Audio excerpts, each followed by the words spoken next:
Hi everyone, today will talk about the parent health. ರೀಸೆಂಟಾಗಿ ನನ್ನ husband ಅವ್ರ X colleague TCS ಒಳಗೆ work ಮಾಡ್ತಾರೆ. ಅವ್ರು ಕಾಲ್ ಮಾಡಿದ್ರು 4-5 ಮಂತ್ಸ್ ಬ್ಯಾಕ್. ಅವ್ರು ಏನು ಹೇಳಿದ್ರು ಅಂದರೆ ಫುಲ್ ಖುಷಿ ಒಳಗಿದ್ರು. ಅವರಿಗೆ PWCಯಿಂದ ಆಫರ್ ಬಂದಿತ್ತು. I am very happy that I got the big 4 kind of. ನಮಗೆಲ್ಲ ಖುಷಿ ಆಯಿತು. ಅದಾದಮೇಲೆ ನೆಕ್ಸ್ಟ್ ಮಂತ್ ಕಾಲ್ ಮಾಡಿದ್ರು. ಅವಾಗ ಏನಂದ್ರೆ ನಾವು PWC ಆಫರ್ ರಿಜೆಕ್ಟ್ ಮಾಡೀನಿ ಅಂತೆ. ಓ ಗಾಡ್, ನಾವೆಲ್ಲ ಶಾಕ್ ಆದ್ವಿ. ಯಾಕಂದ್ರೆ PWC ಒಳಗೆ ಚಾನ್ಸ್ ಆಫರ್ ಸಿಕ್ಕಿದ್ದಾನೆ ಎಷ್ಟು ಹೆಚ್ಚಿಂದ. ಬಟ್ ಅವರು ರಿಜೆಕ್ಟ್ ಮಾಡೋ ಹಂಗೆ ಆಯ್ತು. ಎದಕ್ಕಂತಂದ್ರೆ ಅವ್ರ ಪಪ್ಪಾಗ ಆರಾಮಿಲ್ಲ. ಆರಾಮಿಲ್ಲ ಅಂತೇಳಿ ಅವ್ರು ಮುಂಬೈಗೆ ಹೋಗಿ ಅಡ್ಮಿಟ್ ಮಾಡಿದ್ರು. ಕಂಟಿನ್ಯೂಸ್ 1 month 2 months ಅವ್ರು ಹಾಸ್ಪಿಟಲ್ ಒಳಗೆ ಇದ್ರು.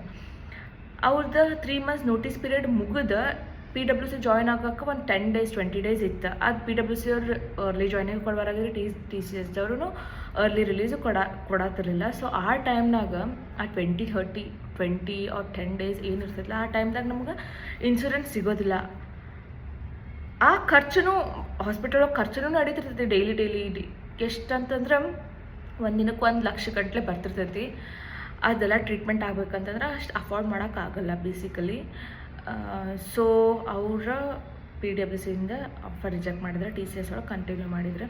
ಈಗ ಅವ್ರ ಪಪ್ಪ ಅನ್ನಕತ್ತಾರಂತ ಅಂದ್ರೆ ನಾ ಹೇಳಿದ್ದು ಕೇಳಬೇಕಾಗಿತ್ತು, ನನ್ನಿಂದ ಇಷ್ಟೆಲ್ಲ ನನ್ನಿಂದ ಇಷ್ಟೆಲ್ಲ ಆಯಿತು. ನೀ PWC ಆಫರ್ ರಿಜೆಕ್ಟ್ ಆಯ್ತು ನನ್ನ ಸಲುವಾಗಿ, ಹಾಸ್ಪಿಟಲ್ ಖರ್ಚು ಸಲುವಾಗಿ ಅಂತಾರೆ. ಇದ್ರಾಗ ಏನಂತಂದ್ರೆ ಓಕೆ, ಪಾಪ ಅವ್ರಿಗೆ ತ್ರಾಸ ಆಗ್ತಿರ್ತೈತಿ. ಇನ್ನೊಂದು ಏನು ಅಂದ್ರೆ, ನಾವು ಮಕ್ಕಳಿಗೆ ಪೇರೆಂಟ್ಸ್ ಏನಾದರೂ ಆರಾಮ್ ತಪ್ಪಿತ್ತಂದ್ರೆ ಎಷ್ಟು ನಮಗೆ ವಿಲಿ ಆಗಕ್ಕೆ ಶುರು ಆಗ್ತದಂದ್ರೆ, ಅಯ್ಯೋ ಪಪ್ಪಾಗೆ ಹಿಂಗಾಯ್ತಲ್ಲ, ಅಯ್ಯೋ ಮಮ್ಮಿಗೆ ಹಿಂಗಾಯ್ತಲ್ಲ, ಮಮ್ಮಿಗೆ ಆರಾಮ್ ಸ್ವಲ್ಪ ಜ್ವರ ಬಂದ್ರೂ ನಮ್ಗೆ ತಡ್ಕೊಳಕ್ಕೆ ಆಗ್ತಿರೋದಿಲ್ಲ. ಇನ್ನು ಅವರು ಅಷ್ಟು 1 month 2 month ಹಾಸ್ಪಿಟಲ್ ಒಳಗಿದ್ದ ಅವ್ರ ಪರಿಸ್ಥಿತಿ ನೋಡಕ್ಕೆ ಲಿಟ್ರಲಿ ಅದು ಎಷ್ಟು ತ್ರಾಸ ಆಗ್ತಿರ್ತೈತಿ. ಈಗ ಅಂಥ ಟೈಮ್ದೊಳಗೆ ಮನಿ ಮ್ಯಾನೇಜ್ಮೆಂಟ್ ಮಾಡಬೇಕಾಗಿರ್ತೈತಿ. ಇದೆಲ್ಲ ಒಂಥರ ಕೈಂಡ್ ಆಫ್ ವರ್ಸ್ಟ್ ಟೈಮಿಂಗ್ಸ್ ಅವೆಲ್ಲ. ಇದ್ರಾಗ ಏನು ತಿಳ್ಕೊಬೋದು ಅಂತಂದ್ರೆ, ಪೇರೆಂಟ್ಗೆ ಎಷ್ಟು ಹೇಳ್ತಿರ್ತಾರೆ ಅವ್ರ ಪಪ್ಪ ಅನ್ನೋದಾರಂತ, ನೀನು ಮಾತು ಮುಂಚೆನೇ ಕೇಳಬೇಕಾಗಿತ್ತು ಅಂತೇಳಿ. ಅವ್ರು ವಾಕಿಂಗ್ ಮಾಡ್ತಿರ್ಲಿಲ್ಲ, ಶುಗರ್ ಇಂಟೇಕ್ ಮಾಡ್ತಿರೋ, ಆಲ್ರೆಡಿ ಶುಗರ್ ಇತ್ತು, BP ಇತ್ತು. ಸೊ ಇಷ್ಟೆಲ್ಲ ನಮ್ಗೆ ಹೆಲ್ತ್ ಇಶ್ಯೂ ಇದ್ರೂ ನಾವು ಅದನ್ನೆಲ್ಲ ನೆಗ್ಲೆಕ್ಟ್ ಮಾಡಿ ನಮಗೆ ಹೆಂಗೆ ಬೇಕು, ನಮ್ಗೆ ಎಷ್ಟು ಕಂಫರ್ಟೇಬಲ್ ಇರಬೇಕಾಗತ್ತಲ್ಲ ಅಷ್ಟು ಕಂಫರ್ಟೇಬಲ್ ಒಳಗೆ ಇದ್ದು ಲಾಸ್ಟ್ ಎಲ್ಲ ಅಮೌಂಟ್ ತಂದು ಹಾಸ್ಪಿಟಲ್ಗೆ ಹಾಕೋದು, that is not a good thing. ಆಮೇಲೆ ಅದೆಲ್ಲ ಒಂದು ಸೈಡ್. ಬಟ್ ಅವ್ರ ಬಾಡಿಗೆ ಅಷ್ಟು ಪೇಯ್ನ್ ಆಗ್ತಿರ್ತದಲ್ಲ, ಅದು ಅವರೇ ತಡ್ಕೊಬೇಕಾಗ್ತದೆ. ನಾವು ತೊಗೊಳಕ್ಕೆ ಆಗೋದಿಲ್ಲ. ಅಟ್ ದಿ ಎಂಡ್ ನಮ್ಗೆ ಆರಾಮಿಲ್ಲ ಅಂತಂದ್ರೆ ನಾವೇ ತೊಗೋಬೇಕು. ಅದು ಪರಿಸ್ಥಿತಿ, ಅದು ಪೇರೆಂಟ್ ಹಂಗೆ ಮಾಡ್ಕೊಳತ್ತಿದ್ದಂದ್ರೆ ನಮಗೆ ಲಿಟ್ರಲಿ ನೋಡೋಕ್ಕಾಗೋದಿಲ್ಲ. So parents, it's for parent. ನಿಮ್ಮ ಮಕ್ಕಳು ಏನಾದರೂ ನಿಮ್ಗೆ ವಾಕಿಂಗ್ ಮಾಡಿರಿ, ಚಲೋ ತಿನ್ನಿರಿ, ಹೊರಗಿನ ತಿನ್ನಬೇಡ್ರಿ, ಚಹಾ ಕುಡಿಬೇಡ್ರಿ, ಜಾಸ್ತಿ ಸಕ್ಕರೆ ತಿನ್ನಬೇಡ್ರಿ, ಸಕ್ಕರೆ ಐಟಮ್ದಿದ್ದು ಸ್ವೀಟ್ಸ್ ತಿನ್ನಬೇಡ್ರಿ ಅಂತಂದ್ರೆ ಪ್ಲೀಸ್ ಡೂ ಲಿಸನ್. ಯಾಕಂತಂದ್ರೆ ನೀವು ಏನಾರ ಆರಾಮ್ ತಪ್ಪಿದ್ರೆ ನೋಡೋಕ್ಕಾಗೋದಿಲ್ಲ ಅವರಿಗೆ. ಆಮೇಲೆ ಎಲ್ಲ ದುಡಿಯಾಕತ್ತೀವಿ, ಅರ್ನ್ ಮಾಡಾಕತ್ತೀವಿ ಅಂತಂದ್ರೆ ಅದನ್ನೆಲ್ಲ ಹೋಗಿ ಹಾಸ್ಪಿಟಲ್ಗೆ ಹಾಕಬೇಕಂತ ಇರೋದಿಲ್ಲ. ಅದೆಲ್ಲ ನಮ್ಮ ಕಡೆ ಇರ್ತೈತಿ. ಈಗಿನ ಜಮಾನದಾಗ ಹೆಲ್ತ್ ಈಸ್ ಅ ಬಿಗ್ಗೆಸ್ಟ್ ಆಸ್ತಿ ಅಂತ ಹೇಳ್ಬೋದು. ಹೆಲ್ತ್ ಒಂದು ಚಲೋ ಇತ್ತಂದ್ರೆ ನಮಗೆಲ್ಲ ಮಾಡೋಕ್ಕಾಗ್ತೈತಿ. Parents, please do listen. And children, please take care of your parent.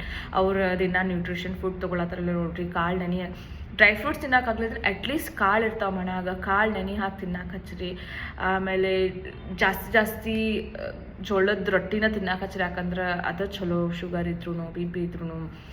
ಆಮೇಲೆ ಟೋಟಲಿ ಹೇಳ್ಬೇಕಂತಂದ್ರೆ ಪೇರೆಂಟೂ ಅವ್ರ ಹೆಲ್ತ್ ಬಗ್ಗೆ ಕೇರ್ ಮಾಡ್ಕೋಬೇಕು. ಆ್ಯಕ್ಚುಲಿ ಹೆಲ್ತ್ ಬಗ್ಗೆ ವಾಕಿಂಗ್ ಮಾಡಿರಿ ಇದೆಲ್ಲ ಹೇಳ್ಸ್ಕೊಳ್ಳೋ ವಿಚಾರನ ಅಲ್ಲ, ಯಾರಿಂದನೂ ಹೇಳ್ಸ್ಕೊಬೇಕು ಅನ್ನೋದಲ್ಲ. ಯಾಕಂದ್ರೆ ನಮ್ಮ ಬಾಡಿ ನಾವು ಕೇರ್ ಮಾಡ್ಬೇಕು. ನಮ್ಮ ಬಾಡಿ ನಾವು ಕೇರ್ ಮಾಡಲಿಲ್ಲ ಅಂದ್ರೆ ಯಾರೂ ಕೇರ್ ಮಾಡೋಕ್ಕಾಗಲ್ಲ. ಆಮೇಲೆ ತ್ರಾಸೆಲ್ಲ ನಾವು ಅನುಭವಿಸ್ಬೇಕಾಗ್ತೈತಿ. So please take care of your health. If you are eating something out, still you do have a chance to do a exercise, a yoga, at least walking. Please do that. Thank you. Take care of your health. Bye bye.